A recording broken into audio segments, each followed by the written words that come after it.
But look, so it's November. This is Numbers, right? Basically, what this is, this verse is about to explain to you why we asked what your father was, right? Go ahead. All right, this is Numbers 1 and 18. Bring it out. And they assembled all the congregation together on the first day of the second month. So this is Israel, right? And this is when we were assembling the congregation together. You understand what I'm saying? Everybody from the congregation of Israel, all the Israelites, were coming together. And this is how they were assembling each other. Go ahead. And they declared their pedigrees. So your pedigree is like, you know, your ethnicity. You know what I'm saying? Where you come from, your nationality. You feel? Go ahead. After their families, by the house of their fathers. So your pedigree is by your father's house. You feel what I'm saying? So therefore, there's no such thing as a mixed person, because your nationality isn't determined by your mother's DNA. That's right. You get most of your mother's DNA from the DNA itself. That's why you look like her. You get a lot of her features. You know what I'm saying? But your nationality itself, your ethnicity, comes 100% from your father. Because look, he's the one that carries the seed, right? In terms of the earth, if you plant a seed into the ground, the woman in her egg is like the soil. You feel what I'm saying? Whatever the seed is what's gonna come out the ground. You feel what I'm saying? So if I plant an apple seed, what type of tree is gonna come out the ground? An apple tree, right? It ain't gonna be no banana tree or a peach tree or a pear tree, right? So that's basically what it is, and it's because the type of seed it was. We have the seed, so the type of person you are is determined by whatever type of seed was made to create you. You understand? So your father would be a so-called American black because he got off a slave ship and was taken to America. That's where he docked off at, because that's where the tribe of Judah would be considered from. You feel me? What about our ancestors that be different races? Say it again? Like our ancestors back a long time ago, there's different races. Well, it wasn't that they were a different race. We just had different bywords that were put on us. We the same race the whole time. We've been Israelites the whole time. You feel what I'm saying? Yeah, well, just us. Just us, the people on that chart. You feel what I'm saying? Only the people on that chart. Everybody else is what you call a heathen. They're people that don't matter. You feel what I'm saying? Heathen. Yeah, a heathen, a stranger. They're people that the Most High created to serve us. But right now, we're serving them because we stopped serving the Most High. You understand? I'm going to prove that with the Bible. Give me Deuteronomy 15. What Bible is that? This is the King James Bible, but this isn't any Bible, what I'm about to show you. You can get it in any type of Bible.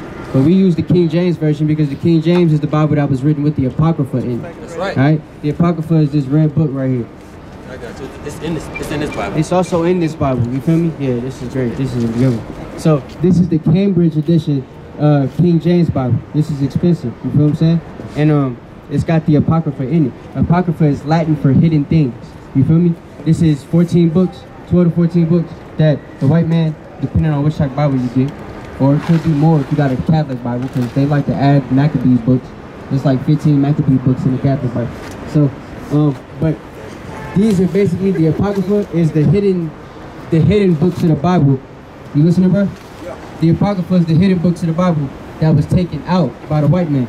So in a regular Protestant Bible that you can find in your churches, right? Your Christian churches, well, I'm just saying, if you do go to a church, if you was to go to a church, the type of Bible they have is not going to have the Apocrypha in it. You understand what I'm saying? Huh? I said I studied on all of them. So you've heard of the Apocrypha before? Yeah. So you've heard of the book of Second Esdras and everything? No.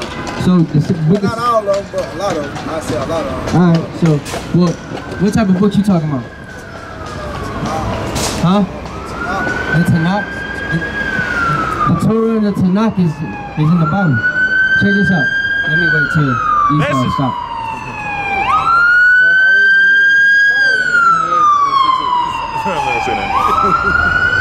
So yeah, the Torah is the first 5 books of the Bible, right? The Tanakh is what they call the Old Testament. You feel what I'm saying? So technically, before the Apocrypha was taken out of the Bible, it was part of the Tanakh. You understand me? So there's the Torah, which is the first 5 books of the Bible, Genesis through what? Deuteronomy. You understand me? And then after that, starting at Joshua, is the Tanakh. You understand me? These books come after the book of, what is it? Malachi, right? So Malachi is the last book in the so-called Old Testament. These are supposed to be right after that. You understand me? And then they connect, and the New Testament is around. Cause, And all that is in the book. huh? All that is in that Right, this King James. The King James that's out now is a regular King James that don't have the Apocrypha in it. You understand what I'm saying? But, right, but the original, so you have to get it like this. This is the King James version of Apocrypha.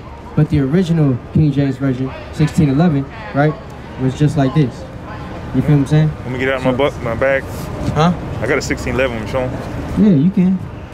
Brother's got the 1611. This is like the new 1611 right here. You know what I'm saying? He got the old 1611 with the type of characters in it that were around in 1611. You feel what I'm saying? In 1611 there wasn't a W, so it's a bunch of V's everywhere. It's hard to read if you can't really read Latin. You know what I'm saying? It's got Roman numerals instead of numbers. This is the 1611 King James, right? One of them. So, bro, you see? Hey, let him. This is 1611 King James right here. So, King James, the reason we use, I'm gonna explain all that. The reason we use the King James is because King James was a black man. He was an Israelite. You understand? So that's why we prefer his Bible over the New Testament or the New International Version, or the English Standard Version, American Standard, whatever. You know what I'm saying? Because King James was a black man who had 47 Hebrew and Greek scholars translate this Bible from the original story. People saying that we're supposed to have a whole village of horses and we all supposed to be kings, something like that. Yeah, we the kings of the earth, right?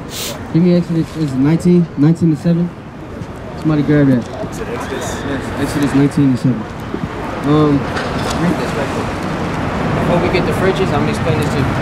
This is the book of Deuteronomy, chapter 28, verse 15. Bring it out. But it shall come to pass, if thou wilt not hearken unto the voice of the Lord thy God. So it said that we would not listen to the voice of the Lord our God, right? It says thy God. Thy is a possessive word. So the Most High God, according to the Bible, he's not the God of everybody, like the Christian church teaches you today, right? He's not the God of everybody like the Muslims teach you. He's the God of just us, right? That's right. The Israelites, according to the Bible. You understand me? Huh? The Israelites is the people on that 12 tribe chart. Who? Who's what? The God of us? That's Yahweh. Yeah, Yahweh. That's his name. Yahweh. You feel me? Like, you ever heard of Yahweh? Huh? Yeah. The real names is Yahweh and Yahweh Shah. It's still the same spelling, right? It's not the same spelling. It's just, see, in Hebrew, the original Hebrew, there's no vowels. So ain't no E. The version now has an E in it. Yahweh. You understand? The original name is Yahweh. So we use that. They call him Jesus, right? The letter J was invented in 1632, I believe. So his name can't be Jesus. You understand me? So we call him by the name with the Y. And the correct name with the Y is Yahweh Shah. You feel me? So, ready? Yeah, go ahead for the top. Deuteronomy, chapter 28, verse 15. Pay attention now. But it shall come to pass, if thou wilt not hearken unto the voice of the Lord thy God, to observe to do all his commandments. So we're supposed to hearken to the voice of the Lord our God and observe his commandments. You understand? What hearken mean? Hearken means listen. We have to listen to the voice of our God, right? Moses got to speak to the Most High. He sent them off the mount with 613 laws, statutes, and commandments that he's supposed to teach to the 12 tribes of Israel, right? We're supposed to listen to these commandments, and with that, we'll be put above all people on the face of the earth. You understand what I'm saying? Give me Deuteronomy 76 right quick. Let me prove it to you. Before we continue. In fact, go ahead. Like, finish the To observe to do all his commandments and his statutes, which I command thee this day, that all these curses shall come upon thee and overtake thee. The fact that we didn't listen, a bunch of curses came upon us and overtook us. That's why the brother was telling you we're supposed to be kings. We're supposed to have a kingdom and a bunch of horses and all that type of crap, right? We ain't got that no more because we stopped listening to the Most High. You understand? We stopped hearkening. We stopped following the law, statutes, and commandments. You understand? So, check this out. Or Exodus. Deuteronomy. Or this is Deuteronomy 7 and 6. For thou art an holy people unto the Lord thy God. The Lord thy God has chosen thee to be a special people unto himself, above all people that are upon the face of the earth. So it said that the Most High chose us. That's the reason he's the God of just us and us alone, right? The Bible was made for just us. It's our book. We wrote it. Our ancestors wrote this book. You understand me? It's talking about our ancestors. The prophets in this book are our ancestors. You understand what I'm saying? But what has happened is whole crazy stuff. How they Yeah, saying evolution is God a gotta it's a lie that the white man had to create to put himself on top because they know they come from the caves. So the best way to put a caveman on top is to say that we evolved from animals. You understand? That's the only way it can happen. So, but we know that didn't I happen. gotta go though, so I was just gonna say, can you write down the list of y'all? Do we got a flyer for him? Hey Joel, we got any flyers? You know what I'm saying? Like write down the list of the commandments. The commandments? Yeah, I'm not gonna write all that. So look, check it out. I want you to take our YouTube, right? You got a Bible, the phone on it? You got a Bible, right? Got a phone? You got a phone. I got a phone, yeah. Download KJV. The first 5 books is the commandments. Alright. You understand? Y'all be right here every Saturday. I'm gonna call. So get a Bible, a King James Bible. You want to know about the commandments and what was taught to us? Just read Genesis through Deuteronomy. You understand? That's going to teach you what you need to know. I can have it. What's what scripture you said? The beginning. Read Genesis to Deuteronomy. That's the Torah. It's right there. Alright? And then come back next Saturday. Tell us what you learned. Yeah. On that number, so you get your questions answered. What's this mean? What's that mean? Now I come out here and ask questions like I'm doing right now. Sure. We'll be back Every out here Saturday, right? Yep, every Saturday. All Right. right. Jack. All right. Take it easy, Sons of bro. Thunder. Shalom. All praises. Praises. Brother, your Bible. Put it right there. All right. Right in front of you. I'm looking for you. Okay, so you can drop that now. Alright, but like I was saying though, I basically, since the white man knows that we're the Israelites now, you know what I'm saying, with this lie that they've perpetrated about the Jersey City shooting and stuff, you'll see a lot more of them are making videos since they've done their little research now on YouTube. They see the white folks come up, because that's what the first thing is going to come up on their search engine, the white folks that don't like us. So they make their videos, they talk crap about us, say we a bunch of dudes that just scream on the streets, we ain't got no jobs, we're uneducated, all that type of crap, right? So, which is all a lie, obviously. So, but now they're also claiming that we use a book to validate that we're the children of Israel and to validate that Yahweh Shah is going to come back and destroy all white people and that he's not the God of all the earth. And they claim that it's the Apocrypha. So today, you know what I'm saying? Right. And the Apocrypha, as brother said, is a part of the Bible. So it's the whole Bible that we use as a collective. But today, I just wanted to give a little bit of history to prove that the Apocrypha and the Bible together are connected. One, because they like to say that it's not. And two, that we have a history book made by the white man himself that's going to connect the dots with a lot of the things that's written in the scriptures. So, yeah. Just to prove that the Bible is a real book according to the white man's history, because a lot of them, since they find out what the Bible's about, a lot of them now are detesting the validity of the Bible, if you realize, right? You'll see more and more white folks coming out saying they don't believe in the Bible anymore. And it's because they're starting to realize that, you know, it's not really a book for them. That's right. So, bring it out, let's begin with, you got page 203 open? Also hold page 211 from me. Hold on a second. Alright. So, somebody give me the Apocrypha. I need First Maccabees chapter 1. We're going to start with Alexander the Great, since this is the feast of dedication. You know what I'm saying? We talked about that the other day, right? Might as well talk about their greatest warrior, right? Because that's basically where the white man's history begins, if you want to be honest with yourself, right? That's where his big takeover of the world happened, with Alexander the Great. And the freak. The Greek, the freak, and not the meat. So, what you got? So, you can get Ezra chapter 5. Bring it up. Yeah, Ezra. All right. All right, the first book of Maccabees, chapter 1. And it happened after that, Alexander, son of Philip, the Macedonian, who came out the land of Chittim, had smitten Darius, king of the Persians and Medes. Right. So he's smitten Darius, king of the Persians and Medes, right? So, we're going to explain this, right? Because what y'all are going to see that after we finish this part of the scriptures that we're going to read in Maccabees, all the people that are mentioned in this book that was written way before they got any history for this, right? All their names are mentioned. You understand what I'm saying? All of them are there. It's a story written by people who were involved in this thing, right? So they know the people by name. You understand what I'm saying? So these people got their history. Basically, you're gonna read the history that they got, that they write in the books about the Bible, and Alexander the Freak, and his takeover of Judea, Pompey's takeover of Judea, all that type of stuff, is all from the book of Maccabees. And they claim that the Apocrypha is an invalid book. But that's exactly where they get their information from. They don't even read past the first chapter, because everything that you're going to read in here comes from the first chapter of this book. And this is a college history book. I stole it from Georgia State. Thank you, GSU.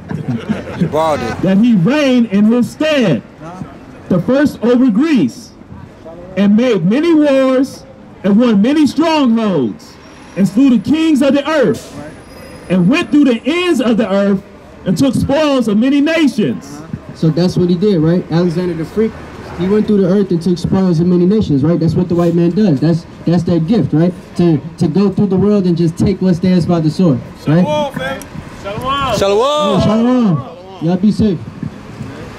Insomuch that the earth was quiet before him, and whereupon he was exalted, and his heart was lifted up. Right, so he was exalted, his heart was lifted up. You understand what I'm saying? They started calling him the Great, right?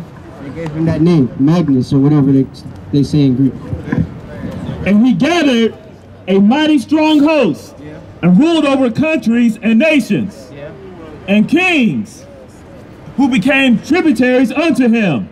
Kings who became tributaries unto him, right? So everybody who basically he destroyed, reigned over, they became people that had to make tribute to him, right? A lot of the tribute was women. You understand me? That's why so many light-skinned people in the Middle East now, right? From Greece, Italy, right, to Punjab, India. You understand what I'm saying? It's nothing but white-skinned people, because mixed in with the brown-skinned people, because most of those white-skinned people, if not all of them, are actually Edomites, right? They're descendants of the people of Alexander the Great. That's right. Including Asian people, because he also had deals struck with the Chinese. That's why so many of the Asians are light-skinned. You understand? Because his kingdom spanned just that far. You understand? So he's basically the reason why they're running everything right now. You understand? Literally, this was the beginning of Esau. And then after these things he fell sick, and perceived that he should die. Wherefore he called his servants, such as were honorable, and had brought up with him from his youth, and parted his kingdom among them, while he was yet alive. So and that's what the brother was talking about when that also came from Alexander the Great, by the way. But this is what the brother was talking about at the feast day when we were talking about his generals, right? We got into this. This is them parting the land. So Alexander reigned 12 years and then died, and his servants had ruled every one in his place. And after his death, they all put crowns upon themselves. So their sons after them many years, and evils were multiplied on the earth. So evils were multiplied on the earth after their son's reign, right? More and more people started to die because more and more territories were taken over. It wasn't like it didn't stop at Alexander. He took over a lot of the land, but they took over more land once he was, dead. You understand what I'm saying? And the ruthlessness began to get worse and worse of the white man. You understand me? That's why they hated so much. Because this is basically when the other nations started to hate them, because they weren't just treating us bad, they started treating everybody else like us. And there came out of them a wicked root, Antiochus. What verse you want? 10. Antiochus, surnamed Epiphanes, son of Antiochus the king, who had been a hostage at Rome, and reigned in 137th year of the kingdom of the Greeks. And in those days went there out of Israel wicked men. Wicked men went out of Israel, right? Go ahead. Who persuaded many, saying, let us go and make a covenant with the heathen. Just like we have today, right? The coons. Facts. That are round about us. For since we departed from them, we have much sorrow. So this device pleased them well. Then certain of the people were forward herein, that they went to the king, who gave them license to do the ordinances of the heathen. So a lot of our people were going to the king and they were getting licenses to do ordinances of the heathen, right? That's right. And we're going to read about those ordinances in this history book, right? They taught us about this stuff in the history class, and I'm sitting there having to hold my tongue, and I was killing myself, bro, because I know everything they was talking about in the Apocrypha, and the teacher's an atheist, so he's a former Catholic too, so he knows about the Apocrypha and the Book of Maccabees. And he's like, none of the stuff in the Bible is valid. You know what I'm saying? It's all fake. I don't believe in it. I've read it before. I'm a history teacher. It's like I'm teaching you guys history, right? Right? The Bible's not a book that matches anything that I'm teaching you, and it's supposed to be specified from this time period. And I'm thinking to myself, so I'm gonna show you. Just listen carefully to what you just heard, right? And then you're gonna see everything that was just said here is gonna be written in this book that he taught us in the classroom. That said, had nothing to do with the Bible. Whereupon they built a place of exercise at Jerusalem, Built the place of exercise in Jerusalem, according to the customs of the heathen. according to the customs of the heathen. And they make themselves uncircumcised, and forsook the holy covenant, and joined themselves to the heathen, and were sold to do mischief. So to do mischief, right? So that's it on that. So that's what they did, right? That's basically what our brothers were doing. So now I want you to read page 203. Let's start there. Hey, yo, watch our back. Technologies that had developed during the incessant warfare among Greek city-states. Under Alexander's predecessors, especially his father Philip II, Macedonia had become a large ethnic and territorial state. Philip had unified Macedonia and then gone on to conquer neighboring states. So his dad Philip, the whole reason that Alexander became a ruler in the first place was because of his daddy, right? He did a Donald Trump. He inherited the throne. And then he was able to use the money that his daddy gave him and take over the world. You feel what I'm saying? That's exactly what he did. Trump might be Alexander. Importantly, Macedonia boasted gold mines that could finance its new military technology and a disciplined full-time army. See, he used gold mines. That's why the white man was so like insistent on taking over places so that he could take their gold, right? Until he took all of it and used all of it, and now there's none left, right? That's what happened. The cost of heavily armed infantry and closely arrayed phalanxes, allied with large-scale shock cavalry formations, were supported not just from the mine's substantial income, but also Jump down here. which one? Right here. Like many other successful conquerors, Alexander owed much of his success to a readiness to take risks. He took risks. Go ahead. In his initial forays into Southwest Asia, he outpaced and outflanked his adversaries, repeatedly taking them by surprise. Right. So he took all his adversaries by surprise. Jump down here. The result of this violent rampage was hardly an empire, given that Alexander did not live long enough to establish institutions to hold the distant lands together. And what happened in the Bible, right? They told you that he was reigning, he took over the world, and then he was about to die. You feel? They don't have nothing in between there, even the history books, because there's nothing more in between in the Bible. That's where they got the history from on Alexander the Great. Right. The Greek, freak, But his military campaigns continued a process that the Persians had already set in motion of smashing barriers that had separated people on the eastern and western ends of Afro-Eurasia. Yep, skip to the other online part. Just start here. He demonstrated this vision in his choice of Roxana, the daughter of a Bactrian chief from Central Asia, as a wife. And so Bactria is a place, I think, in like modern day Iran or something like that. So this was proof that Alexander did indeed get with an Iranian woman, right, who was most likely a brown-skinned woman at that time. He dated her. A lot of his men was getting with other women from Persia and Syria and all them other places that he took over until everybody there was light-skinned. Just like it happened here in America, right? We was all brown-skinned until everybody turned light-skinned because the white man just came raping and getting with everybody. You understand? Right. So it's no different. That's how it happened back then. That's what happened to the whole quote-unquote Middle East, right? And then in the 1800s, they was able to build the Suez Canal to make it look like it's not connected to Africa. Once enough white people were there, quote-unquote, right? Tripping over that. Somebody bust that? Carry on. Yeah. Nah, you ain't read that. So, go to page 211. Right? We're gonna read this right quick. Somebody got Ezra chapter 5 verse 13. Go ahead and read that. Not every community succumbed to the allure of Hellenism. Right. So it says not every community succumbed to Hellenism, right? Because they were teaching you in the book that basically Hellenism was something that everybody loved. Everybody wanted to be like the Greeks because they was taking over everything. They was rich. They had all the money. You know what I'm saying? So everybody was just trying to be like them. When they got took over, the people was happy. Yay, we get to be like the white folks now. You know what I'm saying? But they were saying we wasn't like that at the beginning. Go ahead. The Jews in Judea, squeezed between Egypt and the superstates of Mesopotamia, offered a striking case of resistance to its universalizing forces. Right. Go ahead. The Jews had a long schooling in survival and resisting foreign rule, having been conquered by the Assyrians and the Babylonians. Right. We were conquered by the Assyrians and Babylonians. I know that Assyrians were the northern kingdom, Babylonians, southern kingdom. Go ahead. After the Persians defeated Babylon, a royal edict of restoration issued by the Persian monarch Cyrus led to the integration of Judea, now a province, into the Persian Empire. We're going to prove that, right? Because that's in the Bible. That's where they got that from. Ezra wrote about it, right? As the Jews who had once been forced to move to Babylon returned to Judea, the process of rebuilding Jerusalem began. Right.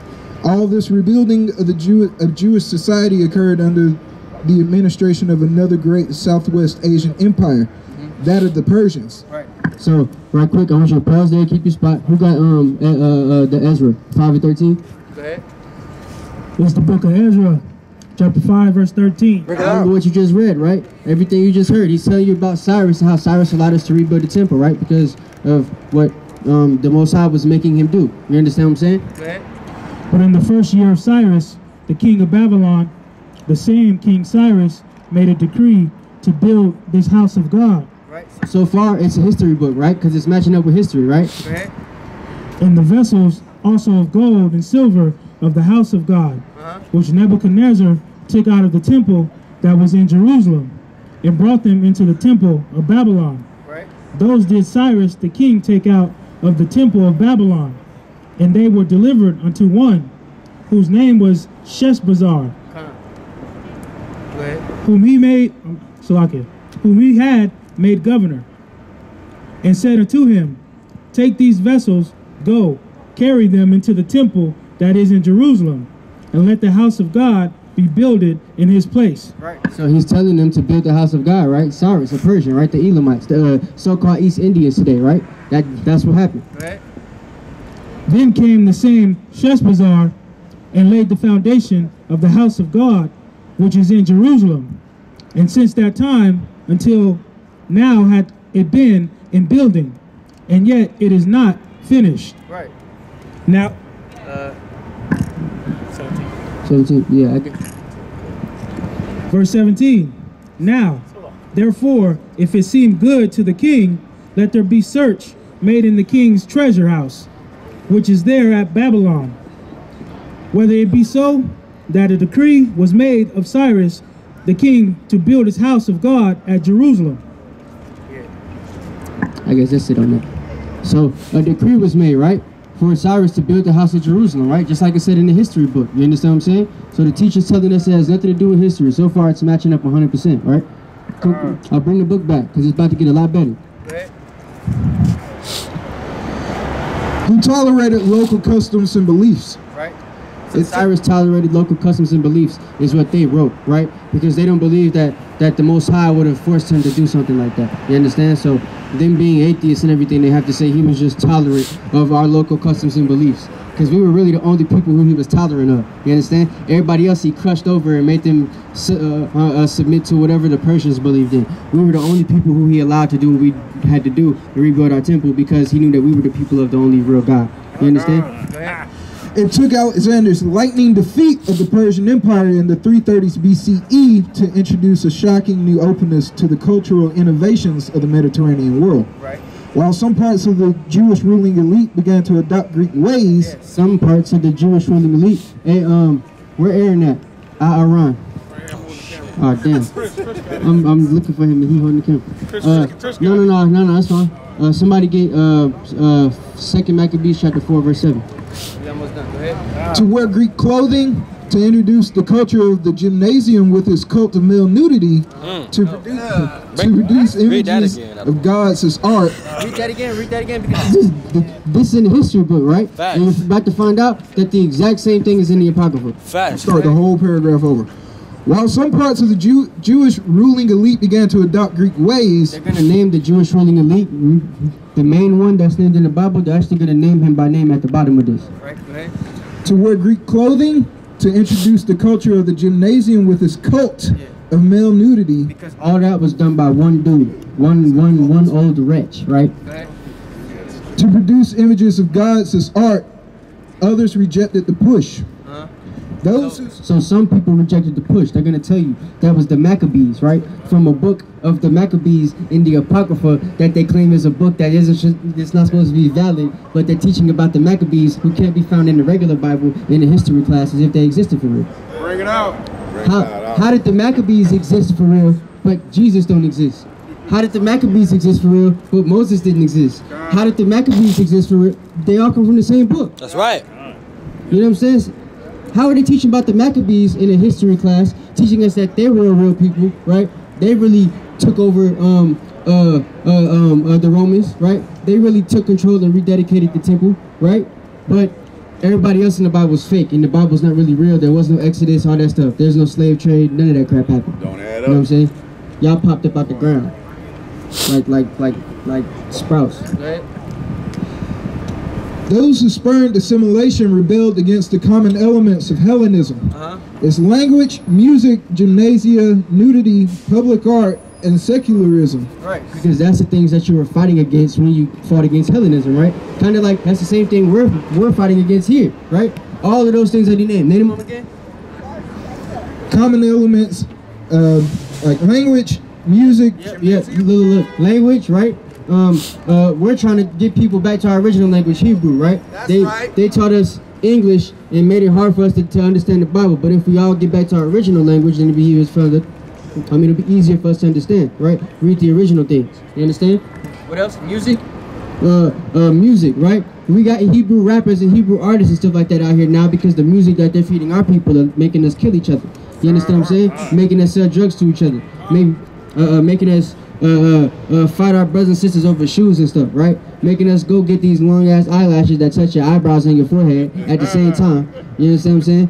And from the Asian girl, right? Get another nation's hair on your head, or synthetic hair on your head that'll catch on fire if it's too hot outside. You understand what I'm saying? But our women have no problem wearing that stuff. You understand? All of that is because of the nations that are in control of us right now, right? In the situation we put ourselves in for not following the Most High. That's right. But they gonna tell you that. Go ahead. Gymnasia, nudity, public art, and secularism. Yeah, all of that stuff, right? That's what we're fighting against. Go ahead. As being deeply immoral and threatening to their beliefs. Because it was deeply immoral and threatening to our beliefs, like it is now, right? Once we woke up, we realized that all this stuff that we've been doing for our whole life is deeply threatening and immoral to our beliefs. So that's why we're trying to teach our people to do the correct thing and be righteous, right? Follow the law, statutes, and commandments of the Most High. That's what we're teaching now, right? Not teaching our women to twerk every time they get happy about something. They got because that's right. That's what the women in the world do, right? Every time they get happy about something, they just start. They get up, they turn on the camera, and they start twerking, bro. They teach their daughters to do the same thing. It don't make no sense. It don't make no sense, bro. Am I telling the truth? I marvel at that type of stuff. It makes me like wonder what the hell is wrong with it. You know what I'm saying? Because I see it so much. I used to be at school, girls walking through the lobby, and I got an A on my chest, and then they start twerking. I'm like, what the fuck? You know what I'm saying? Huh? What are you doing up? Right.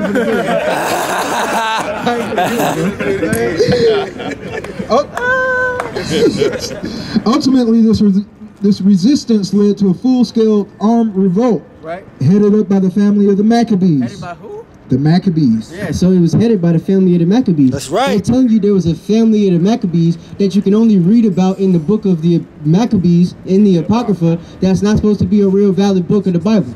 Bring it out. But so why is it in the history book? That's right. Why are you in college history classes teaching black kids about the Maccabees, but not giving us the book that we could find the Maccabees in? That's right. You understand what I'm saying? Teacher. in 167 BCE. And they even give you the time period, so that lets you know, damn, we know these people was real. We must got some bones or something. We was able to carbon date to 157 BC, right? We know exactly where they from, how old they was and everything, right? Judah Maccabee was 6'7". He was 285 pounds of pure muscle. You know what I'm saying? Like they know exactly how to do his look, bro. Go ahead. Provoked with Syrian overlords, the Seleucids forbade the practice of Judaism and profaned the Jews' temple. Right. So it's telling you that they profaned the Jews' temple. They know about all that history too, right? Not just because it's written about in our Bible, but also their scholars from back in that time period also wrote about these things, right? Josephus and the Coons that came from us that started working for them, you know, Jason of Cyrene and Philo, whatever his name is, right? Though the Maccabees succeeded in establishing an independent Jewish state centered on the Temple of Jerusalem, they did not entirely overcome the impact of the new universal culture. Yeah, he said so. They didn't actually overcome the impact of the new universal culture. Here's why. By the beginning of the 1st century BCE, descendants of the Maccabees were calling themselves kings. Right, and this is facts, right? You can actually look, right? King Antiochus became an enemy of ours, right? Antiochus Epiphanes was, I think, like one of the 5th or the 4th Antiochuses, right? So before Antiochus Epiphanes, there was a woman, a white woman, right, who married one of the descendants of the Maccabees. His name was Manuel the First, I believe, right? He became a king of Rome. You understand what I'm saying? And he was a Christian, right? But he married a white girl right here. I got a picture of them on my phone. You understand what I'm saying? And her name was like Mary of Antiochia. So that's letting you know straight up, she's one of the Edomites that was there in that time period that would eventually become an enemy of ours, right? Because Antiochus Epiphanes is a descendant of hers. You feel me? But so they're right. They know about, and the picture I'm showing you comes from the Russian icons. So that means they know that the Russian icons is a valid book too. You feel me? Because they're taking history of those black people and put them in the history books here and not telling you where they come from. That's right. Go ahead. Minting coins with Greek legends and presiding over a largely secular kingdom. Moreover, a huge Jewish society in the Hellenistic city of Alexandria in Egypt. Yep, the Hellenistic city of Alexandria, right? They're letting you know that there was a bunch of Israelites in that area. That's right. But they were all living through Greekish fashions. So though it was like a land named after a white man, it was basically Atlanta all over again. You feel me? Embraced the new culture. Scholars there produced a Bible in Koine Greek and historic Koine. So Koine Greek, right? That's what they quote unquote retranslated the Bible in when they put it in Greek. So when white folks like to say the New Testament's in Greek and Aramaic, right? That the Greek they're talking about is a specific Greek. It's called Koine Greek, right? And it's the Greek that we were speaking, the Hellenized people. Because they're about to tell you who it was that actually wrote the Koine Greek, and they weren't crackers. And historians such as Jason of Cyrene. Jason of Cyrene, right? That old wretch who you're about to read about, right? The brother of Onias, who's an Israelite, right? Jason's an Israelite. Jason of Cyrene, right? If you look up a picture of Jason of Cyrene, he's a cracker. But you read the Apocrypha, he's an Israelite, which means he had to be a brother. You understand me? Go ahead. And philosophers such as Philo of Alexandria. And Philo, according to Josephus, was a Jew. So Philo, being from that time period as well, would have been a what? An Israelite, which means he was what color? Right? He was a brown-skinned brother. He wasn't no dang cracker.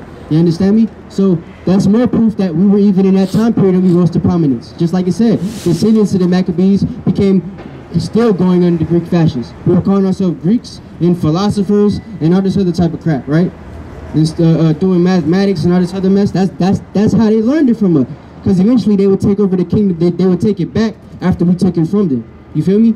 That's how they learned all that stuff. They didn't know it before that. Wrote in Greek, imitating Greek models. Yep. And they wrote in Greek, right? Imitating Greek models. You feel what I'm saying? And the Greek they wrote in was Koine Greek. So, go ahead and read Maccabees, start at verse 7. All right, 2 Maccabees, chapter 4, verse 7. But after the death of Seleucus, when Antiochus, called Epiphanes, took the kingdom, Jason, the brother of Onias. Oh, Jason, the Cyrene, right? He's in the Bible. You feel me? He's The brother of Onias, who's Onias? labored underhand to be high priest. If you go into the, I believe, is it the first book of Maccabees that talks about Onias? You got Matthias, you got Jonathan. Yeah. He was like basically a governor for us in a way, right? He made it possible for us to be able to follow the law, statutes, and commandments under their rule. You understand me? And you got Judas, Maccabees. Right. So he was one of the high priests that made that possible. His brother Jason had him killed, and because he was the brother, he automatically got to be put in that role. You feel me? And with his position, his new position of prominence, he took it and actually undermined it and was working with Antiochus Epiphanes to do what he wanted. And you're gonna find out what he did. Same thing is going to tell you that, well, the same thing it told you he did there, right? They mentioned Jason of Cyrene at the end. You're going to find out that all the things they did with the gymnasium, the nudity, the art, you know what I'm saying, the kids, all that type of stuff, wearing the hats and the Greek fashion, all that stuff comes from one person. Promising unto the king by intercession 360 talents. Jason promised Antiochus Epiphanes 360 talents. I can't remember how much that is. It used to be written. It's written in my pocket. Talents of silver, and of another revenue, 80 talents. Right. So he gave him a whole bunch of money, right? He's just giving him money. For what? Besides this, he promised to assign 150 more. Right. If he have license to set up a place for exercise. He wanted a gymnasium, right? Because he seen all the Greeks was doing it, right? All the white men, they getting big and bulky by using these machines. They in there working out, just using whatever they want. They in there doing exercises and stuff like that. But here's how they doing it. And for the training of the youth. And the training of the youth, because they have, you know, apprentices in Greek culture. You understand what I'm saying? The little boys that you get to take around with you that don't wear no clothes, and you get to use them how you want to. You know what I'm saying? That actually came from Greek culture. They were called apprentices. In the fashions of the heathen. So that's why Donald Trump, I told you, Donald Trump might be Alexander. He had the apprentice. You understand me? That's right. And to write them of Jerusalem by the name of the Antiochians. By the name of the Antiochians, right? So he said, we ain't going to call ourselves Israelites no more. We the Antiochians, right? Just like Al Sharpton. We ain't going he might be Jason, you feel me? We ain't going to call ourselves black or colored no more. Now we African American, yeah. Because they was already calling themselves Greeks. You understand me? Which when the king had granted and had gotten into the hand of the rule, he forthwith brought his own nation to Greekish fashion. Right. He brought the whole nation to Greekish fashion, right? He said, we gonna all do the Martin Luther King thing and hold hands with the white man, and we're not gonna let go until we just as white as them.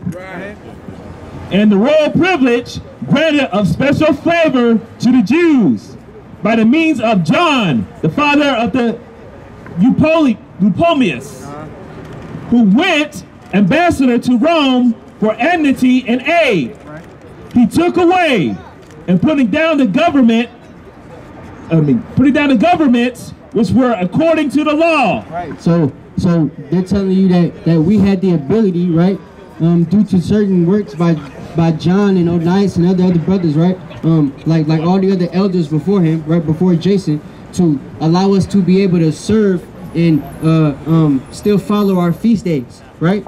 So that was the problem. When you get to Maccabees, 2nd Maccabees chapter 6, we're going to explain that. It's actually going like backwards as explaining it to you, because this happened after that, right? That period when we had to stop calling ourselves Jews is the time period of Ptolemy, right? Ptolemy's before Antiochus Epiphanes. So it's telling you like 2nd Maccabees is kind of reading backwards. You understand what I'm saying? So you have to kind of match the history up together, but it matches 100% because you're reading what happened in the gymnasium and everything like that with the nudity and all that stuff.